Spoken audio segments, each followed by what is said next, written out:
Welcome back to Sprague Homestead. So this year in 2020, one of the things we wanted to do is work on some collaborations with other creators. Now I understand everybody is going to be busy, and thankfully it's a little bit of winter right now, but eventually everybody is going to be super busy on their own homestead, and it's not very easy for us to travel to go work with other people. But we did come up with a way for us to work with other creators, whether they're in North America, South America, or anywhere else. And we have 15 questions we put together for other creators to answer. So this week, the creator we're going to work with is Peter from Cheap Homesteading. Now Peter is a Canadian, so I love his accent. I think it's fantastic. And we've come up with 15 questions. So the first question we're going to ask Peter is, what is the biggest mistake that homesteaders make, or new homesteaders make? Well, I think trying to do too much. I tend to get an idea and I will just run with it and run with it. And you know what? It makes it hard because there's only so much time in the day. And you know what? I want to enjoy life, and you gotta enjoy life. So you got to choose what you want to do and make sure it's sustainable for sure. Well, thanks to Peter for that. I would totally agree. I think people get so excited and they just rush in and get too much going on their own homestead. I think that's pretty much exactly what we said too. It seems to be a common theme in those of us that have been doing this for a while is too much, too soon, and definitely running before you can walk. Yep. All right, so second question is going to be, what advice would you give to new homesteaders? Well, try to choose stuff that you can actually finish. At first, this homesteading term is such a huge thing. You go from the stage of people fully living off the grid out in the middle of nowhere to someone that is in an apartment. And you know what? That person in an apartment can try to do stuff themselves and make yogurt and grow stuff. And wherever you're at and whatever you're doing, don't seem like it's so big. Just do what you can do where you're at, and you know what? It doesn't hurt to dream about getting property or stuff, but just don't try to overextend yourself or overextend your finances just to do something. Sometimes when we chase these visions, we kind of lose it along the way, so you might as well enjoy it when you're doing it. I totally agree. I think the thing I really want to take away from that answer from Peter is that his goal is to enjoy homesteading, and I think a lot of days there's going to be frustrations, but you've got to enjoy it overall and not overextend yourself. I think that's another thing we see a lot of, is people that go so hard so fast, they burn out from energy-wise and just tax themselves financially trying to get into this. I was going to say, I struggle the most probably with that whole pick things that you can actually get done. And I guess for me, that's true, but it's okay to have like stages of plan and stages of build, because like our barns have been up for what, 5 years now. Yeah. And I'm still not done, but they're useful and we're using them. The final use is just not there. So it's okay if you're not like 100% complete with something, as long as you have stages planned. All right, so question 3 is, what is the favorite animal that you have ever raised? Well, I don't have very many animals. I do have chickens, but my favorite thing to raise was definitely bees. They're insects, they're not animals, but the bees were by far my favorite thing to raise. I just really enjoy being out in the apiary with the bees on a nice day. It's great. So I love that he's doing bees up there. I think that's really cool. I want to do bees down here so bad, and I'm allergic. That's okay. I'm not. I just don't like being stung. So if we ever get bees, I guess I will be the beekeeper and the bee master around here for the apiary. But that's always something we are looking forward to potentially getting into. And at least now I have a great resource to call Peter and say, hey, Peter, tell me about some bees. And I think that's totally fair that he picked bugs or insects, sorry. Insects, yes. Insects in the animal group. That's fine. It's anything that you raise. Absolutely. All right, so question 4, what is your favorite vegetable that you've ever raised off your homestead? By far, tomatoes and potatoes. I'm a very simple guy. I love tomatoes and potatoes, so that's by far my favorite ones. I don't think there's anything wrong with that. I think we are big fans of potatoes and tomatoes ourselves. We grow a lot of them around here. Well, for us, especially, I mean, I think we're in a similar zone. So, yeah, potatoes, root crops grow really well. Probably grows really well where he's at, too. Tomatoes are more of a labor of love, I think, than anything. But we grow a lot of them, too. So, we're with you there. So question 5 is, what has been the best day on your homestead? By far, it's when I got about 900 pounds of honey. You can kind of see some of your hard work translating into a little bit of revenue. So I was pretty happy about that. That's the best I've got because I've had some really bad years after that. So, but that definitely was one of the highlights for sure. Did he say 900 pounds? He did say 900 pounds. 900 pounds of honey. Pretty impressive. Pretty impressive. That's sweet. I can't even imagine that. I can't even imagine how much that volume is. Yeah, I don't know, because honey's got a different weight than, Yeah. water or anything else. But wow, that is awesome. That is really awesome. That's wow. Okay, I'm just gonna leave it at that. Wow. Blow me away with that one. All right, so question 6. What has been the worst day on the homestead? Well, the worst day in the homestead was when I had 50 hives before winter, and then we had such a bad winter, and a lot of beekeepers had a huge amount of loss, and I think I came out with 7. It was like decimation. That was a really, really sad day. So talk about the highs and lows. To get 900 pounds out of 50 hives and then down to 7 hives. That'd be bad. 43 hives. I can't even imagine that either. I can't imagine that. That's a lot. Oh my gosh, that's a bad day. That's just straight a bad day. Yeah. All right, so question 7. Why do you homestead where you are? I live in Canada. I'm just outside of Ottawa, and the reason I homestead where I am is my grandfather bought this property in 1953. My dad lived here, and he raised us here, and then we decided to move up here. So that's why. It is kind of our original family homestead. It is really cool to be able to do a family homestead. I mean, we're not quite anywhere near that. I mean, my parents bought this and we kind of got it from them, but it was a vacation rental, so. Yeah. Or a vacation house. Yeah. So. No, I think of that. That's it's getting close to 60 years in the family to have that property. Yeah, that's pretty cool. Pretty cool. All right, so question 8. What is your favorite or most valuable tool on the homestead? By far, my most valuable and favorite tool to use is my chainsaw. My Husqvarna G372 XP. It's a Chinese chainsaw, but it works really good and I enjoy it a lot. And that by far has been the best value for money I have purchased on the homestead for sure. So there is a man after my own heart, a chainsaw. Oh my gosh. I probably use chainsaws. Probably one of the biggest uses of tools around here is probably a chainsaw for me. Plus, I think I have 1 or 2. Nikki has 1. I don't have the same model as Peter, but that's okay. I got you, Peter. Chainsaws. Yeah, I don't use mine as much. Mine's a little baby one. It's 14-inch bar. Yeah. It's about all I can do. Bad elbows and stuff, but yeah, I use mine all the time too.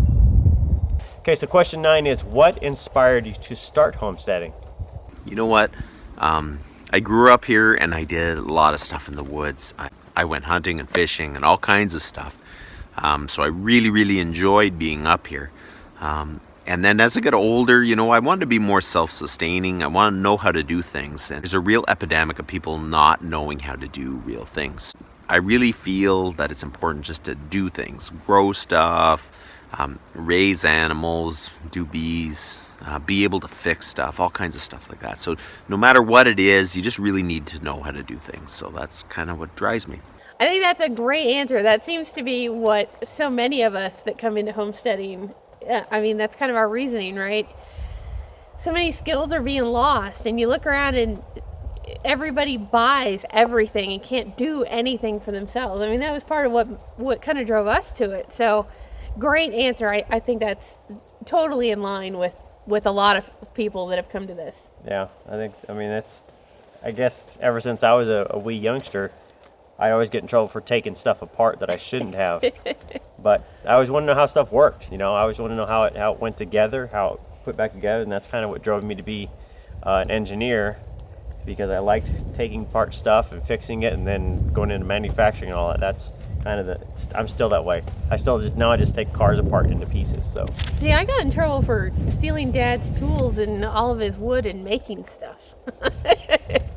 that's why you're the better carpenter of us. That's for sure. Wonder how many hammers I lost over the years. Probably a lot. Sorry, Dad. So question 10 is, what is your ideal homestead size? You know what? This is about 30 acres. I think it's 28. I'm not sure, but I think it's 28 acres. So like, you know what? This is plenty of room to do what I want to do. I do maple syrup. I raise bees. I can cut my firewood off the property. So you know what? It really does help me do what I want to do living here. If you live in an apartment or if you live in a 100-acre ranch, it doesn't matter. Just get out there and do stuff. I would agree. I think 28 acres is plenty, especially to do some maple syrup, some firewood and that. I think when we answered our question, it was really dependent upon the person. And where you're at. Yeah, and where you're at. 5 acres in the south, I mean, you could almost grow all year long with a greenhouse. Where we are here, 100 acres, some days we think, man, we could do more off this, but, we do what we can in where you are. I totally had some envy over the maple syrup thing. Man, I'd love to do that. I don't even think maple trees will grow very well here. Can you imagine maple syrup and honey? Oh my God. We'd have pancake every day. Pancakes, I die waffles. of diabetes. Yeah, maybe. I guess you'd get over it, but Yeah. there you go. All right, so question 11 is, what is your growing zone and what are your challenges in that zone? My growing zone, I believe, is 5A and B, which is, it's really bad. Like last spring, March was awful cold. I didn't know if summer was coming because it was awful cold. So the challenge is the weather. We live in such a fairly cold climate in the winter. Summer can get real hot, but you never know when summer starts. And if you lose a month of real growing time, that's big in your garden. So, or get a frost and kill everything. So it is definitely a hard climate. There's worse. People a little bit more north of me definitely have it worse off than I do.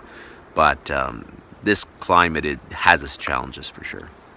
So we're in a very similar growing climate because I think we're listed as like 6A, but really when you look at the guides, we're in like 5B. So totally understand what you're saying about last spring especially. It seemed like spring was really late showing up, and then of course we didn't ever really get much for summer. So I totally understand what you're saying. This is why I have so many greenhouses. I mean, you just can't. Yeah. You got to do something to try and keep the growing season a little more even. Yeah. I mean, here we are early, I guess technically we're now in February in that, but It's going to be 55 today. yeah, it's going to be 55 degrees. It was 50 yesterday. We almost have no snow. And We then it's- should have over a foot still. I know. And then it's supposed to snow, I think, in the next couple days maybe? Well, Monday it's supposed to be barely to freeze. So, Yeah. yeah, I totally hear you. It's this time of year especially, it's, one day it's in the 50s and the next day it's in the 30s, and yeah, it's just Yeah. unpredictable at best. All right, so question 12. What is your least favorite farm chore? Definitely it's going to be cleaning the chicken coop. I hate cleaning the chicken coop. Partially because I don't have it set up properly. My tractor didn't have a loader on it, but now that I'm working that stuff out, so this year should be better than last for sure. Oh my gosh, yes.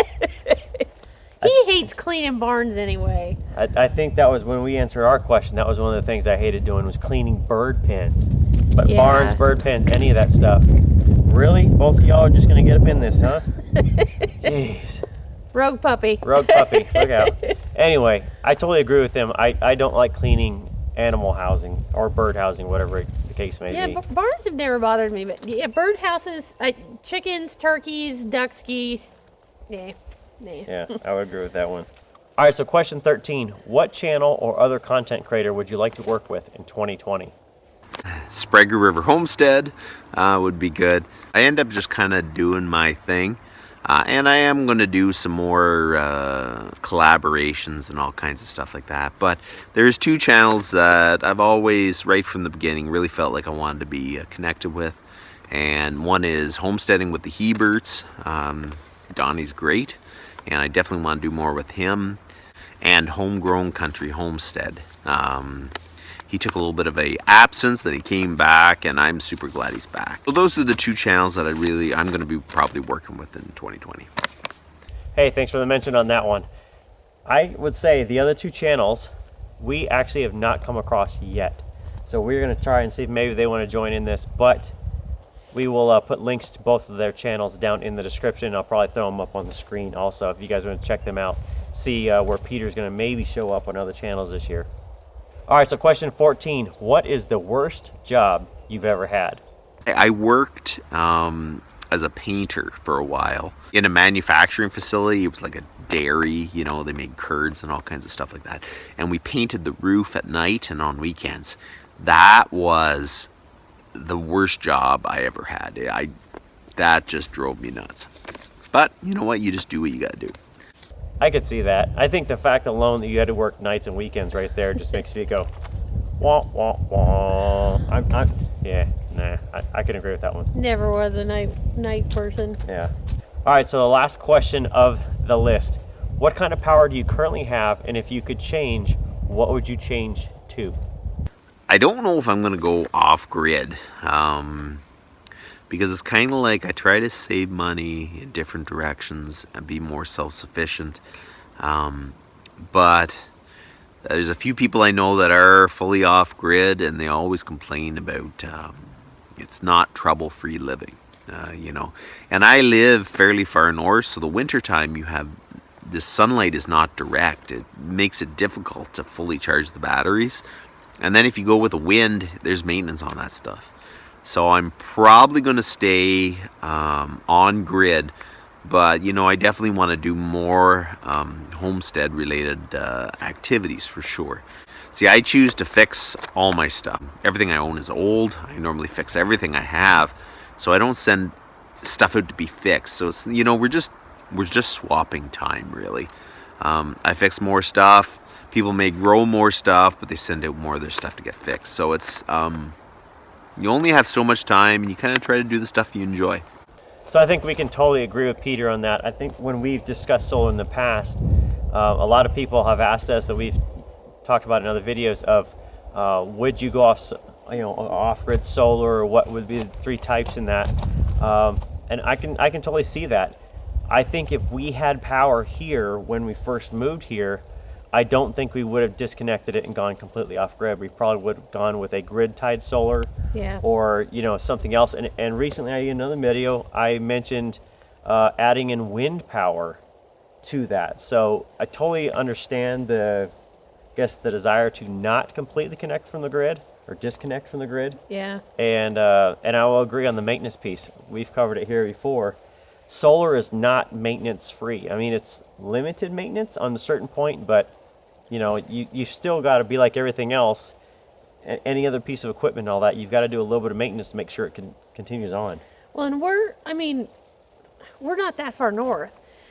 I mean, we're at the southern part of Oregon, and going much further north than us, I can't even imagine. There's a lot of days in the winter where we don't get enough sun to get the batteries all charged up. So as you go further north, I would imagine it becomes an even bigger deal as trying to have enough to charge. And if it doesn't, then you're relying on diesel or gas backup generators and stuff that, kind of defeats the whole purpose of it anyway. So totally understand what you're saying there. Yeah, I totally do. But I will say I really appreciate the fact that he likes older stuff and likes to keep it running. Takes his, we talked about this in why it's being a myth to be totally, completely self-sustainable. He kind of follows that same mentality where he overproduces one area, and I'm gonna say this area is probably like fixing his own stuff. He's probably excel in that area, and there's other places where he doesn't do, like maybe he doesn't grow his own food enough to be self-sustainable, but he's able to kind of balance it out, and I think that's very enviable in that. Well, that's something you always talk about is you're trading one commodity for another, and in this case, it's time. So, I definitely think that's cool. I mean, that's kind of why we have older vehicles and stuff, just to be able to, this guy can fix them. Not me, but this guy can fix them, and we try and do a similar thing. Absolutely. All right, y'all, so that's it. Those are the 15 questions. And I want to say thank you to Peter from Cheap Homesteading for joining us this week for that. We will make sure to put a link in the description to his channel. I'll also throw up another link here up on the screen if you want to go check out what else he's got going on up on his homestead. So thanks for watching, thanks for liking, subscribing, and we will see you next time here at Sprague Homestead. If you'd like to join this collaboration and have your answers featured on our channel, you can leave us a comment below and we'll let you know how to, I guess, get it filmed, get it to us, and then we will do our own edits from there. And if you don't want to do all 15 questions, that's okay too. We've got some other ideas coming up that'll be like single or just a couple of questions. But yeah, feel free to hit us up. We'd love to work with other creators and, Absolutely. you know, build our homesteading community. Exactly. So that's it for today. Thanks for joining us, Peter, and thanks for watching everybody else. What's the word of the day? The phrase, happy homesteading. We'll see you next time.